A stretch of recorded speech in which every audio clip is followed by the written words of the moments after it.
ছোট্ট একটা উদাহরণ দিচ্ছি। শ্বশুর কোনোদিন বাপ হতে পারে না, শ্বশুর কোনোদিন বাপ হতে পারে না, শাশুড়ি কোনোদিন মা হতে পারে না।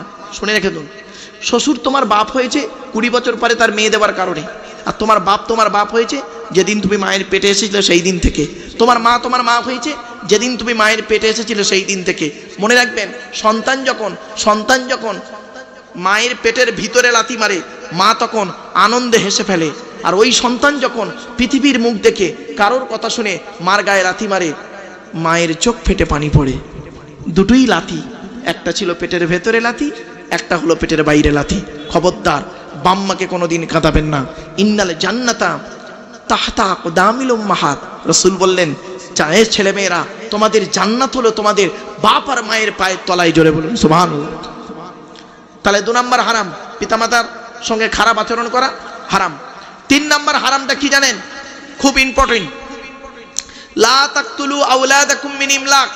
আল্লাহ বলছেন, তোমরা তোমাদের সন্তানদেরকে দারিদ্রতার কারণে হত্যা করো না। অনেক ব্যক্তি আছে সন্তান নেবে না বলে ট্যাবলেট খাইয়ে বা বিভিন্ন কারণে সন্তানদের পেটে এসে গেছে, ব্যাস 499 টাকা দামের ট্যাবলেট খাইয়ে বাচ্চা মেরে দিল। হারাম, খবরদার নয়, কঠিন হারাম। সন্তান হত্যা করবেন না।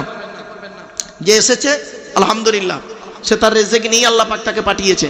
আপনি তার অত চিন্তা টেনশন করেন কেন? আপনি তো এটা, এই বিশ্বাসটাই তো আল্লাহ, আপনার ভরসাটা তো আল্লাহর উপরে নেই। সুতরাং যে সন্তান এসেছে তাকে কোনোদিন দারিদ্রতার কারণে মেরে দেবেন না। আল্লাহ পাক বলছেন, ওয়াইজাল মাউউদাতু সুইলাত বিআইয়ি যামবিন কুতিলাত। ওই সমস্ত মৃত সন্তানদেরকে আমি আল্লাহ কিয়ামতের মাঠে জীবিত করে জিজ্ঞাসা করব, বিআইয়ি যামবিন কুতিলাত, কোন অন্যায়ের কারণে তোমাদের পিতামাতা তোমাদের হত্যা করেছিল। খবরদার নয়, সন্তান হত্যা করেছেন যারা, বিয়ের আগে তো সন্তান হত্যা অনেকে করেছেন। এই ভ্যালেন্টাইন্স ডে কালকের গেছে, কটা যে পাপ কাজ হয়েছে একমাত্র আল্লাহ ভালো জানে। তবে আল্লাহ পাকের রহমত হয়েছে, এই বছরে 2025 সালে ভ্যালেন্টাইন্স ডেটা ছিল শবে বরাতের রাত। সুতরাং মাইনাস+ মতো হয়ে গেছে, তাই না? মাইনাস+। তো যাই হোক, আমার মাধ্যমিক পরীক্ষা ছিল, আলেম ফাজেল আমার মাধ্যমিক, এই জন্য মোটামুটি পাপের দিকে ছেলেমেয়ের একটু কমেই গেছে, এটা আমার ধারণা। চলুন, তো 3 নম্বর হারাম কাজটা কি? সন্তান হত্যা করা হলো হারাম। যে কোনো কারণে সন্তান হত্যা থেকে দূরে সরে থাকবেন। 4 নম্বর হারাম কাজ কি? আল্লাহ পাক বললেন, লা তাকরাবুল ফাওয়াহিশা মা যাহারা মিনহা ওয়া মা বাতান। প্রকাশ্য পাপ কাজের ধারে বাড়ে যেও না। আচ্ছা, প্রকাশ্য পাপ কাজগুলো কি আপনারা জানেন? সুদ খাওয়া, মদ খাওয়া ইত্যাদি। আর গোপনে পাপ কাজগুলো কি এটাও আপনারা জানেন। আপনি কি পাপ করেছেন আপনিই জানেন। এখানে যে বসে আছেন, মনে রাখবেন, এর যে কতগুলো মূল্য, কত বড় মূল্য আপনি নিজেই বুঝতে পারছেন না। আল্লাহ রাসূল বলেছেন, এই যে চেয়ে বসে আছেন সন্ধ্যে এই রাত 9টার সময়, আল্লাহ রাসূল বলছেন 3 ব্যক্তির চোখ জাহান্নামের আগুনে হারাম। 1 নম্বর হলো আইনুন বাকাত মিন খসিয়াতিল্লাহ, যে চোখটা নিজের পাপের কথা খেয়াল করে পানি ঝরায়, ওই চোখটা জাহান্নামের আগুনে হারাম। জোরে বলুন সুবহানাল্লাহ। 2 নম্বর আইনুন সারাত ফি সাবিলিল্লাহ, যে চোখটা রাত্রি জেগে জেগে আল্লাহর ইবাদতে রাতটা কাটিয়ে দেয়, ওই চোখটা জাহান্নামের আগুনে হারাম। 3 নম্বর আইনুন গদ্দাতাম মাহারিমিল্লাহ, ওই চোখটা, যে চোখটা হারাম কাজ থেকে ফিরিয়ে আনে। বাবাজিদের বলে যাচ্ছি, মুরব্বীদের বলে যাচ্ছি, এবং যুবকদের বলে যাচ্ছি, মা বোনদের বলছি, হারাম কাজ থেকে চোখটাকে ফিরিয়ে আনুন। তাই আল্লাহ পাক বললেন, লা তাকরাবুল ফাওয়াহিশা মা যাহারা মিনহা ওয়া মা বাতান। প্রকাশ্য পাপ কাজ করা তো দূরের কথা, পাপ কাজের ধারে বাড়ে যেও না। 5 নম্বর হারামটা কি? লা তাকতুলুন নাফসাল্লাতী হারামাল্লাহু ইল্লা বিল হক্কি। আল্লাহ পাক বলছেন, অন্যায়ভাবে মানুষ হত্যা করা চলবে না, হারাম। অন্যায়ভাবে মানুষ হত্যা করা হারাম। আল্লাহ পাক বলেছেন, মান কতালা নাফসাম বিগাইরি নাফসিন আও ফাসাদিন ফিল আরদি ফাকান্নামা কতালান নাস জামিয়া ওয়া মান আহইয়াহা ফাকান্নামা আহইয়ান নাস জামিয়া। আল্লাহ পাক বলেছেন, যে ব্যক্তি অন্যায়ভাবে কোনো মানুষকে হত্যা করে, সে যেন সমগ্র মানব জাতিকে হত্যা করলো। আর যে ব্যক্তি হকের উপরে একটা মানুষের জীবন বাঁচালো, সে যেন সমগ্র মানব জাতির জীবন বাঁচালো। জোরে বলুন, ভাবতে পেরেছেন? এরপর আসছি 6 নম্বর হারামটা কি? লা তাকরাবু মালাল ইয়াতীমি ইল্লা বিল্লাতী হিয়া আহসান। আল্লাহ পাক বলছেন, হাত্তা ইয়াবলুগা আশুদ্দাহ। আল্লাহ বলছেন, খবরদার কখনোই এতিমের মালের ধারে বাড়ে যাবেন না, এতিমের মাল খাবেন না, এতিমের নামে চাঁদা তুলে নিয়ে খেয়ে নেবেন না। কত ব্যক্তি আছে এতিম বাচ্চাদের নামে, মাদ্রাসা মসজিদের নামে চাঁদা তুলে নিজের গাড়ি বাড়ি বিল্ডিং করে নেয়। খবরদার নয় বাপ, এটা হারাম কাজ। আল্লাহ বলছেন, লা তাকরাবু মালাল ইয়াতীমি ইল্লা বিল্লাতী হিয়া আহসান হাত্তা ইয়াবলুগা আশুদ্দা। এতিম যতক্ষণ না সে প্রাপ্তবয়স্ক হচ্ছে তার অনুমতি ছাড়া তার হক খাওয়াটা হলো হারাম। এতিমের মাল ভক্ষণ করবেন না। অনেক মানুষকে দেখা যায় যে বাপ মারা গিয়ে চাচা বেঁচে আছে, সন্তানদের টাকার জায়গা জমিগুলো নিজের নামে রেকর্ড করে নিয়ে বসে আছে। খবরদার, এটা করবেন না। 6 নম্বর হারাম। 7 নম্বর হারামটা কি? আউফুল কাইলা ওয়াল মিজানা বিল কিসতি লা নুকাল্লিফু নাফসান ইল্লা উসআহা। আল্লাহ পাক বলছেন ওজনে কোনোদিন কম দেবেন না। মা আব্বা ওজন করতে গিয়ে কম দেবেন না। অনেক দোকানদার আছে তারা মানুষকে ঠকায়, ঠকাতে গিয়ে কি করে, সে মনে করে আমি মানুষকে ঠকিয়েছি, লাভবান হয়েছি। আল্লাহ বলে বোকা, তুমি ঠকিয়েছো, তোমাকেও ঠিক ঠকতে হবে। ওয়াইলুল লিল মুতাফফিফিন আল্লাযীনা ইযা ইক্তালু আলান নাসি ইস্তাওফুন। খবরদার, ওজনে কম দেবেন না। যারা ওজনে কম দেয় তাদের প্রতি আল্লাহর গজব। খবরদার, ওজনে কোনোদিন কম দেবেন না, ঠকিয়ে ব্যবসা করবেন না। ব্যবসা যখন করবেন হালাল ব্যবসা করবেন, সঠিক ব্যবসা করবেন এবং ন্যায়ভাবে ব্যবসা করবেন, আল্লাহ আপনার বরকত দেবে। এরপর আল্লাহ পাক বলছেন ওয়াইদা কুলতুম ফাদিলু ওয়ালাউ কানা যা কুরবা। আল্লাহ পাক বলছেন যখন তুমি কথা বলবে ন্যায্য কথা বলবে, যদিও তোমার আত্মীয় হয়। তোমার বাপ অন্যায় করেছে আর তুমি বলবো আমার বাপ ন্যায় করেছে, এটা কোনোদিন মোমেনের পরিচয় নয়। অন্যায় অন্যায়, ন্যায় ন্যায়। তোমার মা যদি অন্যায় করে অন্যায়, তোমার শাশুড়ি যদি অন্যায় করে অন্যায়, স্ত্রী যদি অন্যায় করে অন্যায়, মেয়ে যদি অন্যায় করে অন্যায়। নিজের বেলা অন্যায় নয় আর পরের বেলা অন্যায়, এটা করো না। আল্লাহ পাক বলছেন ওয়াইদা কুলতুম ফাদিলু ওয়ালাউ কানা যা কুরবা। যখন তুমি কথা বলবে ন্যায্য কথা বলবে, সেটা তোমার নিজের ব্যক্তি হোক বা অন্য ব্যক্তি হোক, ওটা দেখতে যাবেন না। আজকের এই জায়গাটায় আমরা দাঁড়িয়ে না অনেক উল্টোপাল্টা বিচার করতে গিয়ে ভালো মানুষগুলোকে জেল খাটিয়ে মেরেছি আর নিরপরাধ মানুষগুলোকে জেল খাটিয়ে মেরেছি, অপরাধীদেরকে আমরা বাইরে ছেড়ে রেখেছি। ঠিক না বেঠিক? আজকের এই আয়াতটার যে কত মূল্য, এর ব্যাপক আলোচনা। এজন্য আপনাদের বলে যাচ্ছি, আল্লাহ বলছেন ওয়াইজা কুলতুম ফাদিলু ওয়ালাউ কানা যা কুরবা। আল্লাহ বলছেন তুমি যখন কথা বলবে ন্যায্য কথা বলবে। মনে রাখবেন 1 ঘন্টা ন্যায় বিচার করা 60 বছর ইবাদতের সমতুল্য। যারা বলুন সুবহান। ন্যায় বিচার করতে শিখুন। ন্যায় বিচার শুধু খালি কোর্টে হয় না। ন্যায় বিচার করতে গেলে আপনার সংসারটাই বড় কোর্ট। আপনার সংসারটা হলো পরিবারটা বড় কোর্ট। আপনি ন্যায় বিচার করতে শিখুন। স্ত্রীর সঙ্গে ন্যায় বিচার করুন, বৌমার সঙ্গে ন্যায় বিচার করুন, মেয়ের সঙ্গে ন্যায় বিচার করুন, ছেলের সঙ্গে ন্যায় বিচার করুন, নিজেকে ন্যায় বিচার করুন। ন্যায় বিচারটা খুব মারাত্মক জিনিস। ওয়াইজা কুলতুম ফাদিলু ওয়ালাউ কানা যা কুরবা অবিয়াকদিল্লাহি আউফু। ওয়াদা করলে খেলাপ করবেন না, ভঙ্গ করবেন না, ওয়াদাটাকে পূর্ণ করবেন। অবিয়াকদিল্লাহি আউফু। এরপরে লাস্ট আল্লাহ পাক বলছেন এইগুলো করার পরে আল্লাহ পাক বলছেন যে তরিকায় তুমি থাকছো এই কাজগুলো করার পর আল্লাহ রসুল বলছেন, আল্লাহ রসুলকে আল্লাহ পাক বলে দিলেন নবী তুমি বলে দাও ওয়ান্না হাযা সিরাতি মুস্তাকিমান ফাত্তাবিউহু ওয়ালা তাত্তাবিউস সুবুলা ফাতাফাররাকা বিকুম আন সাবিলি। আল্লাহ পাক বলছেন যে এই রাস্তাটাই হলো, এই কথাগুলোই হলো সঠিক রাস্তা, সঠিক পথ। সুতরাং এই সঠিক পথটাকে অনুসরণ করো। আল্লাহর পথ, রসুলের পথ, কোরআনের পথ, হাদিসের পথ, ইজমা কিয়াসের পথ, আইম্মা হযরতদের পথ, আউলিয়া ইকরামদের পথ, এই পথগুলোকে আপনি অনুসরণ করুন। একে অপরের প্রতি ভালোবাসা, ভক্তি, শ্রদ্ধা, সম্মান রাখবেন। আসুন আমরা একটু মুক্তাসার একটু দোয়া করব। তাকে যদি জিজ্ঞাসা করা হয় স্যার আপনি বসিরহাট কলেজে 60 বছর চাকরি করেছেন, কি বামনপুকুর কলেজে 60 বছর বয়স পর্যন্ত চাকরি করেছেন, যত ছেলে এবং মেয়ে পড়িয়েছেন সবকটা 100% ভালো পারফেক্ট, উনি বলতে পারবেন? বলুন না, বলুন বলুন। পারবেন না। তবে এতটুকু উনি বলতে পারবেন যে ভাই আমার জ্ঞান মতে যত ছাত্রছাত্রী আমি পড়িয়েছি 90% ভালো হবে, 2-1টা চোচ্ছাচোর ডাকাত গুন্ডা বদমাইশ হলে হতে পারে। সবকটা 100% ভালো বলতে পারবেন না। ঠিক না বেঠিক?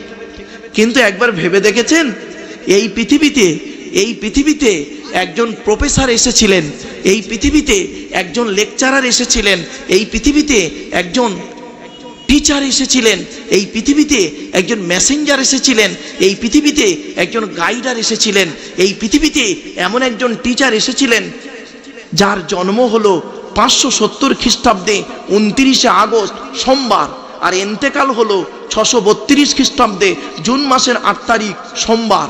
এই 63 বছর তিনি পৃথিবীতে ছিলেন। এই 63 বছরের জীবনে একটাও মিথ্যা কথা বলেননি। শুধু তাই নয়, তিনি যত ছাত্রছাত্রী পড়িয়েছেন ছাত্রদের নাম হলো সাহাবী। কি বললাম? ছাত্রদের নাম সাহাবি, আর ছাত্রীদের নাম হলো সাহাবিয়া, স্ত্রীলিঙ্গ সাহাবিয়া। যত ছাত্রছাত্রী তিনি পড়িয়েছেন, শিখিয়েছেন, ট্রেনিং দিয়েছেন, দেওয়ার পরে উনি কি বলছেন শুনবেন? উনি নিজেই ওনার ছাত্রীদের সম্পর্কে সার্টিফিকেট দিচ্ছেন। কি বলছেন শুনবেন? আসহাবিকান নুজুম বিআইয়িহিম ইক্তিদাইতুম ইহতিদাইতুম। ও দুনিয়ার মানুষ শোনো, আমার যত ছাত্রছাত্রী পৃথিবীতে রেখে গেলাম, যত সাহাবী সাহাবিয়ারা আছেন, প্রত্যেকের সম্মান কেমন জানো? প্রত্যেকটা হলো নক্ষত্রের ন্যায়, নক্ষত্রের ন্যায়। তোমরা যাকে অনুসরণ করে চলবে তার মাধ্যমে কিয়ামতের মাঠে নাজাত পেয়ে যাবে। কি আশ্চর্য! আপনি আবু বকরকে অনুসরণ করুন, জান্নাত পেয়ে যাবেন। হযরত উমরের আদর্শকে অনুসরণ করুন, জান্নাত পেয়ে যাবেন।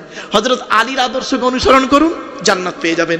আপনি হযরত উসমান গনির আদর্শকে অনুসরণ করুন, জান্নাত পেয়ে যাবেন। হযরত বেলাল রাদিয়াল্লাহু তাআলা আনহুর আদর্শকে অনুসরণ করুন, জান্নাত পাবেন। কাকে বলবো? আব্দুল্লাহ ইবনে মাসউদ, হাসান বিন সাবেত, কাকে? আব্দুল্লাহ ইবনে আব্বাস, কাকে? যে কোনো সাহাবী সাহাবিয়াকে অনুসরণ করুন, জান্নাত পেয়ে যাবেন। এটাই হলো একজন পৃথিবীর শ্রেষ্ঠ টিচারের পরিচয়। আমার বাপেরা, সেই টিচারকে আল্লাহ রাব্বুল আলামিন করলেন কি?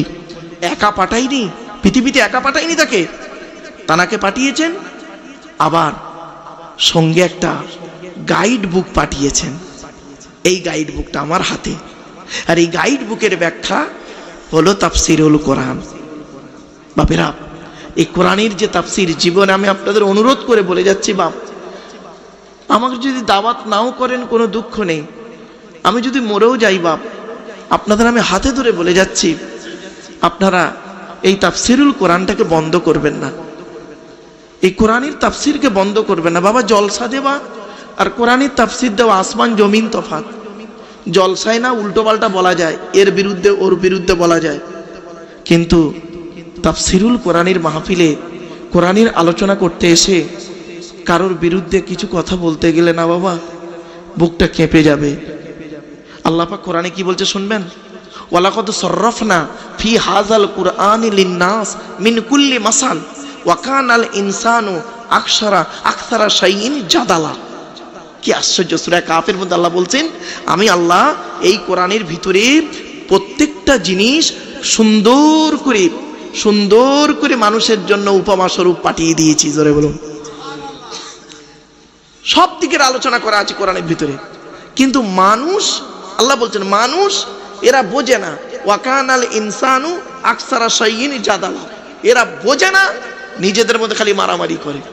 ঠিক না বে ঠিক? এরা বোঝে না, নিজেদের মধ্যে মারামারি করে। আমি আল্লাহ বলেই দিয়েছি যে আমার কোরআনের বাণী, আমার বাণী বুঝতে তোরা পারবি না বুঝতে। আমার বাণী সঠিক বোঝার তৌফিক দিয়েছি যাকে, তাকে গাইডার করে পাঠিয়েছি। সমস্যা হয়েছে, কোরআনের আয়াত বুঝতে পারোনি, মুহাম্মদ সাল্লাল্লাহু আলাইহি ওয়াসাল্লাম রয়েছে, জিজ্ঞাসা করে নাও। কিছু বুঝতে পারছেন তো? আল্লাহ রাসূল আমাদেরকে সুন্দর ব্যাখ্যা করে গেছেন। আর রাসূল যখন ব্যাখ্যা করতেন, সাহাবীরা সব বসে আছেন, সাহাবীদের কাছ থেকেও ব্যাখ্যা পেয়ে গেলেন। এজন্য আমার বাপেরা, আমাদের আলোচনা আল্লাহর কোরআন থাকবে, নবীর হাদিস থাকবে। কোরআনের ব্যাখ্যা কোরআন দিয়ে হবে, কোরআনের ব্যাখ্যা হাদিস দিয়ে হবে। আর কোরআনের ব্যাখ্যা মন গড়া কেউ করতে পারবে না।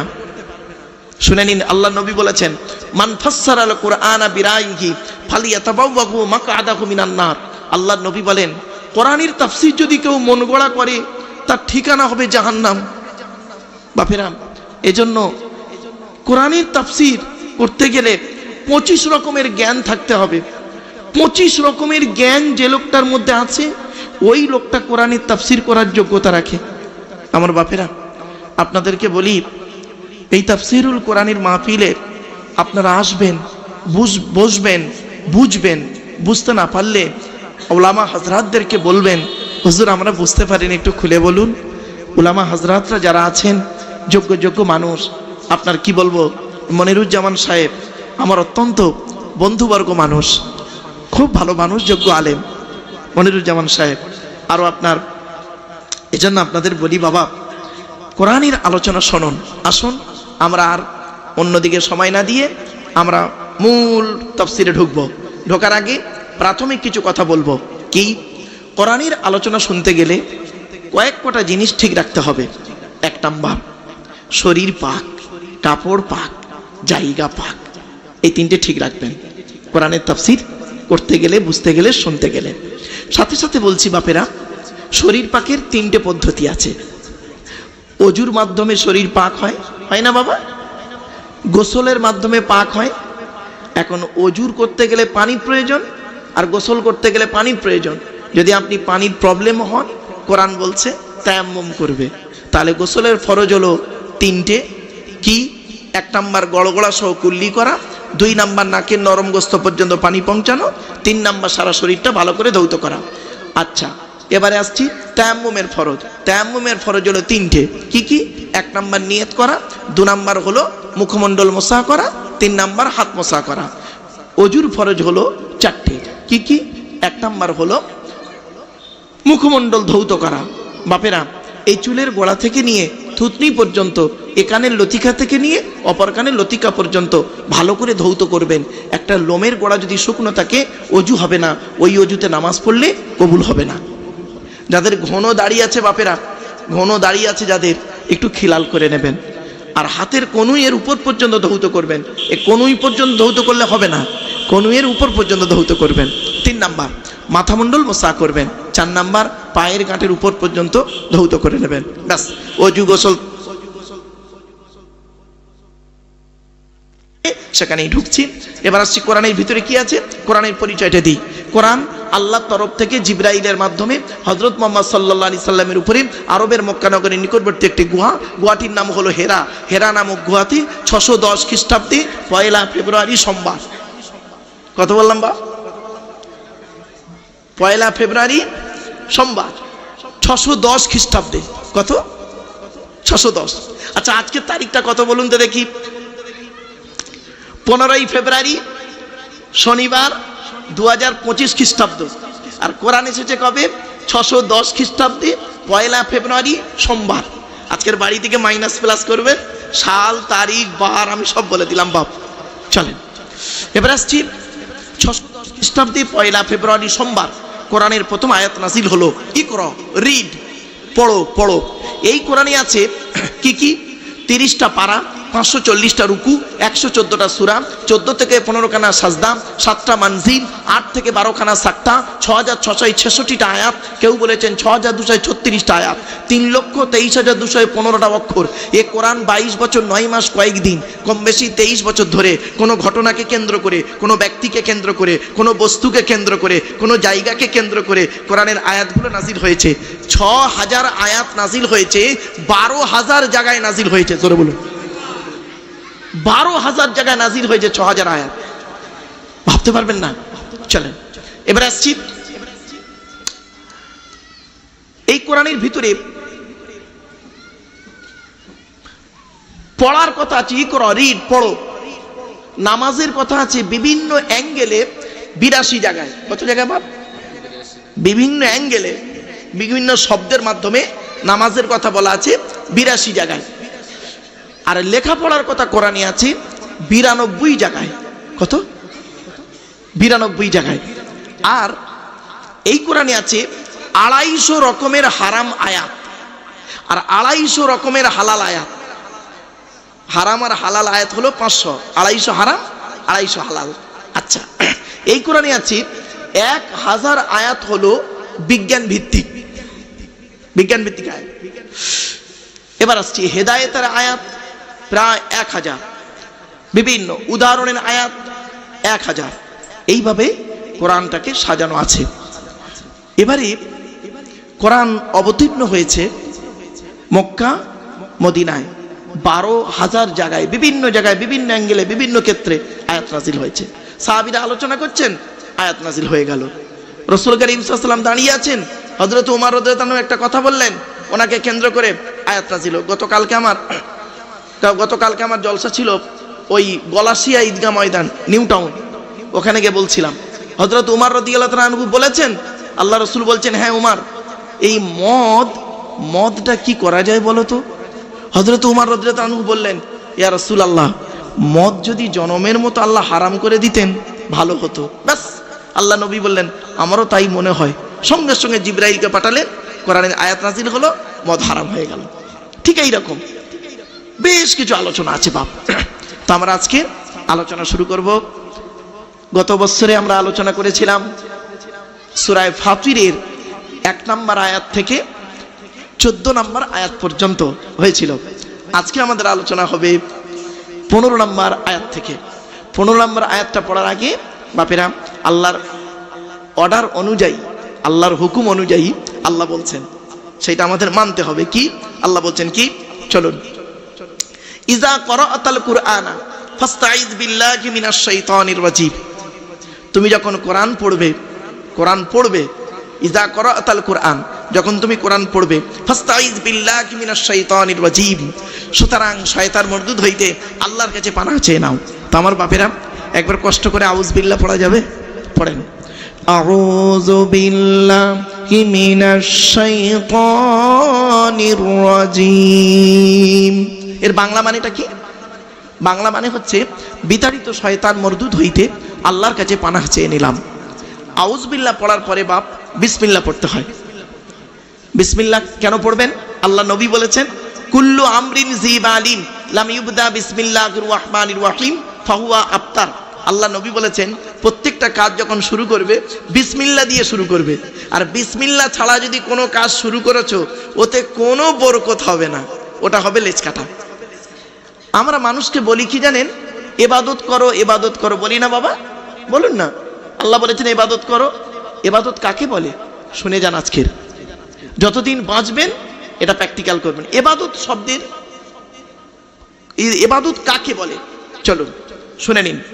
যে কাজের শুরু হবে আল্লাহর নাম, শেষ হবে আল্লাহর নামে। শুরু হবে কার নামে? আল্লাহর নামে। শেষ হবে আল্লাহর নামে। কিন্তু এমন হবে না শুরু হবে অন্যের নামে, শেষ হবে আল্লাহর নামে, হবে না। শুরু হবে আল্লাহর নাম, শেষ হবে আল্লাহর নাম। নবীর তরিকায় কাজটা হবে, আমার রাসূল যেভাবে কাজটা করেছেন ওইভাবে কাজটা করতে হবে। টোটাল কাজটা ইবাদত বলে গণ্য হবে। জোরে বলুন সুবহানাল্লাহ। আবার বলছি, শিখে নিন। যে কাজের শুরু হবে আল্লাহর নাম, শেষ হবে আল্লাহর নাম, নবীর তরিকায় কাজটা হবে, টোটাল কাজটা ইবাদত বলে গণ্য হবে। খাওয়াটা ইবাদত কেন? খাওয়ার শুরু হবে আল্লাহর নাম, খাওয়ার শেষ হবে আল্লাহর নাম। নবীজি যেভাবে খেয়েছেন সেইভাবে খেতে হবে। যতক্ষণ খাবেন ইবাদত বলে গণ্য হবে। ঘুমানোটা ইবাদত, ঘুমানোর শুরু হবে আল্লাহর নাম, ঘুম থেকে উঠবেন আল্লাহর নাম, নবীর তরিকায় ঘুমাবেন, নবীজি যেভাবে ঘুমিয়েছেন সেইভাবে ঘুমাবেন। যতক্ষণ ঘুমাবেন ইবাদত বলে গণ্য হবে। আবার দেখেন, ব্যবসা করাটা ইবাদত। কিরকম ইবাদত? দেখেন, ব্যবসা শুরু হবে আল্লাহর নাম, দোকান খুলবেন আল্লাহর নাম, দোকান শেষ বন্ধ করবেন রাত সন্ধ্যাবেলা আল্লাহর নামে। নবীর তরিকায় ব্যবসা করবেন, আমার রাসূল যেভাবে ব্যবসা করতে বলেছেন সেইভাবে আপনি ব্যবসা করবেন। যতক্ষণ ব্যবসা করবেন ইবাদত বলে গণ্য হবে। কি সুন্দর সহজ বলে দিলাম আজকে। তাহলে ইবাদত কাকে বলে? যে কাজের শুরু হবে আল্লাহর নাম, শেষ হবে আল্লাহর নাম, নবীর তরিকায় কাজটা হবে, টোটাল কাজটা ইবাদত বলে গণ্য হবে। ক্লিয়ার? চলুন, জলসাটাও ইবাদত। কি করে বললেন ইবাদত? জলসা শুরু হবে কার নামে? আল্লাহর নামে। জলসা শেষ হবে কার নামে? আল্লাহর নামে। নবীর তরিকায় জলসা করতে হবে। নবী কিভাবে জলসা করেছেন? বুখারীর হাদিস, আব্দুল্লাহ ইবনে মাসউদ রাদিয়াল্লাহু তাআলা আনহু থেকে হাদিসটা রবায়েত। আল্লাহ রাসূল বলছেন, আব্দুল্লাহ ইবনে মাসউদ রাদিয়াল্লাহু তাআলা আনহু বলছেন, আল্লাহর নবী জলসা করতেন কবে? প্রতি বৃহস্পতিবার দিনগত রাতে ঈশার নামাজের পরে নবীজি সাহাবীদেরকে নিয়ে ওয়াজ করে শোনাতেন। নবীর ওয়াজ কেমন ছিল? টু দি পয়েন্টের উপরে। নবীজি টুক